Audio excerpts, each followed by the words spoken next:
Kate, Duchess of Cambridge, and Camilla, Duchess of Cornwall, were publicly praised by the Queen in her Christmas speech. The Queen's speech was heavily focused on her beloved husband Prince Philip, who died in April aged 99.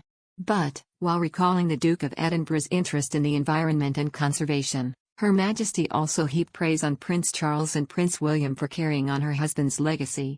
And, in a rare move, she acknowledged the admirable support offered them by their wives Kate and Camilla. Referring to Philip, the Queen said, "He was also an early champion of taking seriously our stewardship of the environment, and I am proud beyond words that his pioneering work has been taken on and magnified by our eldest son Charles and his eldest son William, admirably supported by Camilla and Catherine, most recently at the COP Climate Change Summit in Glasgow." The sovereign had already praised William and Charles for their years-long efforts focused on the protection of the environment in her address to world leaders gathered at COP26 in November. However, at the time she did not pay tribute to their partners, who were also in attendance at the summit in Glasgow and continuously support their work.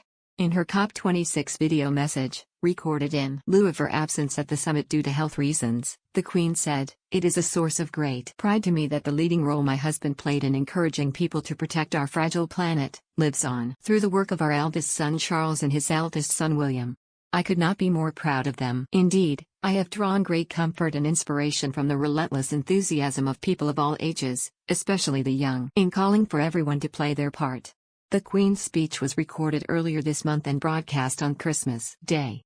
The Christmas speech, which is penned every year by the sovereign, was filled with references to the late Duke of Edinburgh. In her address to the country and the Commonwealth, the Queen empathized with families grieving the loss of a loved one. She said, "Although it's a time of great happiness and good cheer for many, Christmas can be hard for those who have lost loved ones. This year, especially, I understand why. But for me, in the months since the death of my beloved Philip, I have drawn great comfort from the warmth and affection of the many tributes to his life and work, from around the country, the Commonwealth and the world. His sense of service, intellectual curiosity and capacity to squeeze fun out of any situation, were all irrepressible. That mischievous, inquiring twinkle was as bright at the end as when I first set eyes on him. But life, of course, consists of final partings as well as first meetings, and as much as I and my family miss him, I know he would want us to enjoy Christmas. We felt his presence as we, like millions around the world, readied ourselves for Christmas." The Queen didn't praise Philip only for his work on conservation. The sovereign also mentioned his successful Duke of Edinburgh's Award, a youth program he launched in 1956 that has since expanded to 144 countries. The Queen marked her first Christmas as a widow in the company of Prince Charles and Camilla, as announced by Clarence House earlier this week. The Prince of Wales and the Duchess of Cornwall were photographed on Saturday morning arriving at St. George's Chapel, on the grounds of Windsor Castle, to attend the Christmas Day service.